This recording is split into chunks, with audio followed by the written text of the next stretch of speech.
Welcome back, folks, to the Game Breakdown Series number 2, Cowboys versus the Seahawks. As you can see, I'm on defense. This is series number 8 of the game. I'm on defense against my opponent's offense here. He has the Seahawks. I have the Cowboys. We have a tie ball game, minute 43 in the third quarter. He has the ball on his 7-yard line because I fumbled the ball going in or trying to get in the end zone. So as you can see right off the bat, he is in a twin tight end flex. So all that really means is he has a wing back here with this tight end, and then he has a twin set on the backside. And that means a slot. When he's here flex, it means the slot is on the line of scrimmage and the outside receiver is off. That's all flex really means. As far as what he's running here, or what I'm running here, I'm running a 4-4 split because I have the 2 tight ends, 2 receivers.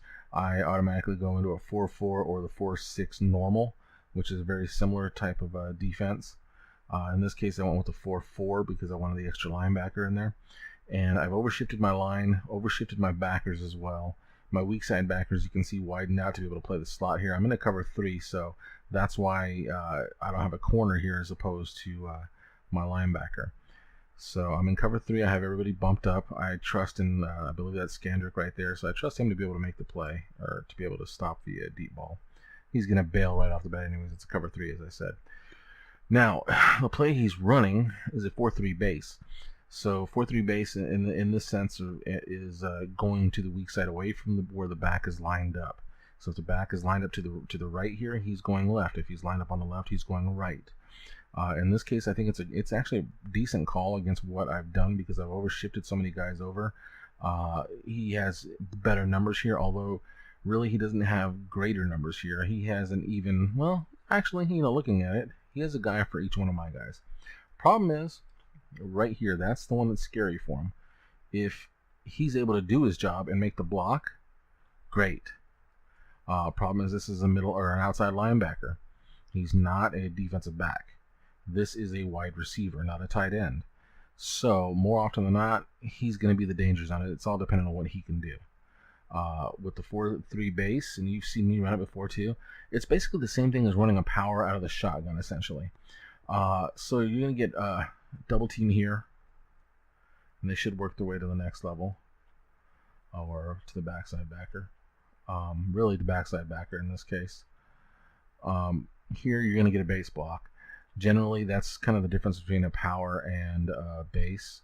Is you get a base block out of your end man. So in this case, it's a tackle. Sometimes you have a tight end, and if the tight end has a guy on, he'll block the guy in front of him.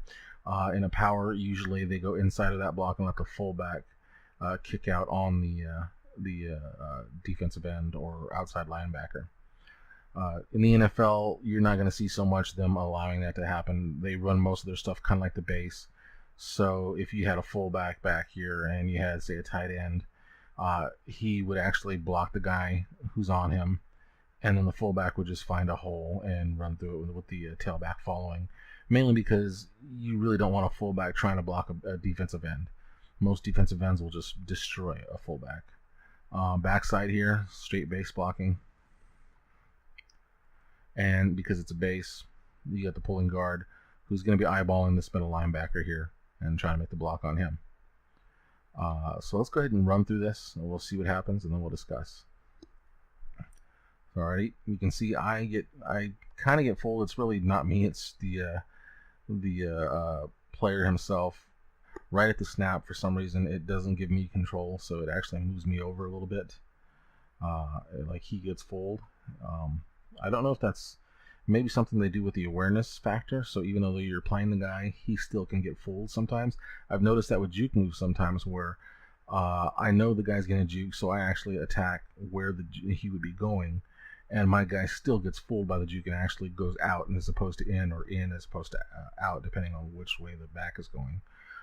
So I'm not 100% sure. Maybe that's what the awareness factor does for each player, and it handicaps even the player-controlled player. So as you can see right now, boom, does not get a block, and he gets crushed. This is actually, like I said, I think it's a pretty good play to call. The other thing he does too, okay, so one, this is crushed because he doesn't get a block. 2, as I've said before, try to follow your fat man. You see how he turns up in here, and he's going to block me. He's got me dead to rights. He has a lot of well, he's really good blocking here. And with him coming outside like this, he might be able to turn up here, get inside here, and get a big play.